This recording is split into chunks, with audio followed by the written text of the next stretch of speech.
आपको भी class 12 chemistry में 95 प्लस मार्क्स लाना डिफ़िकल्ट लगता है या मुश्किल लगता है, सो डोंट वरी। आज की इस वीडियो में मैं आपके साथ शेयर करने वाली हूँ मेरी कंप्लीट स्ट्रेटेजी एंड टिप्स के बारे में, एंड मैंने कौन कौन सी बुक्स यूज़ की थी, all the resources I had use, जिसकी वजह से मेरे क्लास 12th में 95 प्लस मार्क्स आए थे। सबसे पहले मैंने कौन कौन सी बुक्स यूज़ की थी और आपको कौन सी बुक यूज़ करनी है इसके बारे में मैं बताती हूँ। आप लोगों को पता है कि एनसीईआरटी बुक जो है उसके 2 पार्ट्स होते हैं, एंड दोनों ही पार्ट क्या होते हैं, बहुत ज़्यादा इंपॉर्टेंट होते हैं।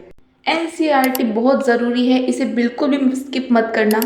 एनसीईआरटी के जितने भी टॉपिक है वो आपको कवर करने हैं। इन केस आपको कोई भी टॉपिक डिफ़िकल्ट लगता है या फिर एनसीईआरटी की एक्सप्लेनेशन आपको समझ में नहीं आती, तो वहाँ पर आप क्या कर सकते हो, रेफरेंस बुक का यूज़ कर सकते हो सकता है आपको एनसीईआरटी की लैंग्वेज जो है उतनी समझ में नहीं आए, तो वहाँ पर आप रेफरेंस बुक का यूज़ कर सकते हो, उस टॉपिक को रेफरेंस बुक से पढ़ सकते हो। सबसे पहले मोस्ट इम्पॉर्टेंट है एनसीईआरटी। इसके बाद अगर आपको एनसीईआरटी की लैंग्वेज समझ में नहीं आती, तब जाकर आप रेफरेंस बुक का यूज़ कर सकते हो।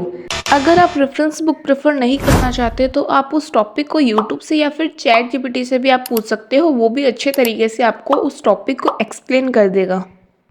इसके बाद आप लोगों को करनी है क्वेश्चन की प्रैक्टिस। ये मोस्ट इम्पॉर्टेंट स्टेप है।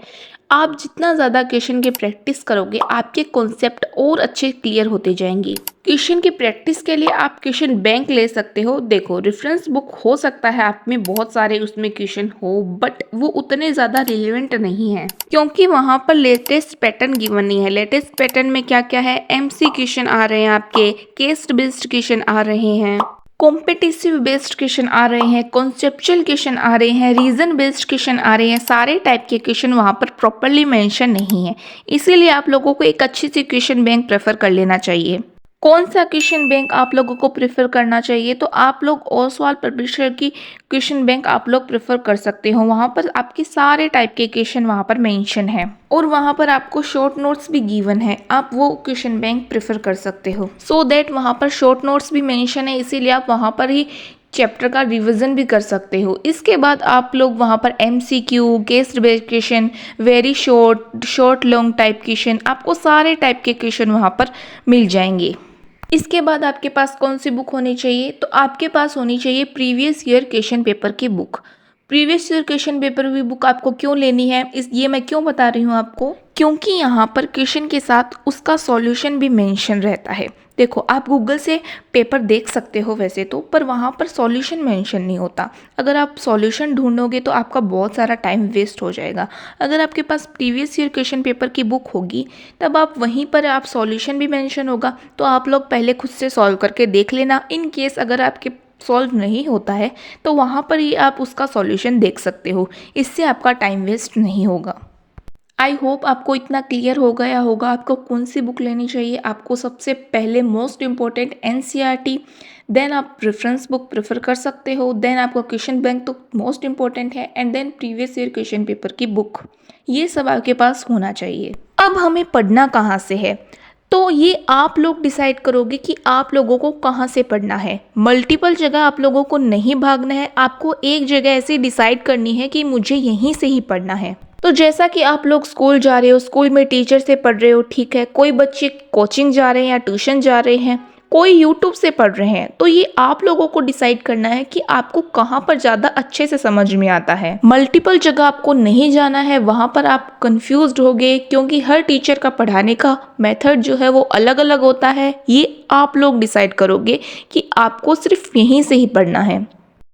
तो पढ़ना एक्चुअली कैसे है ये आपको समझ में आ गया होगा। सबसे पहले लेक्चर अटेंड करो, जहाँ से भी आप कर रहे हो, स्कूल से, यूट्यूब से, जहाँ से भी। सो ये हो गई आपकी पैसिव लर्निंग।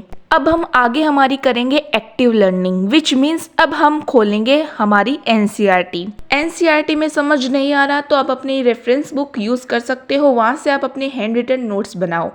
अब जैसे ही नोट्स बन जाए तो आपका पढ़ाई वाला पोर्शन यहाँ पर ख़त्म हो गया। नाउ इट इज़ इम्पोर्टेंट, आप बहुत सारा क्वेश्चन की प्रैक्टिस करो।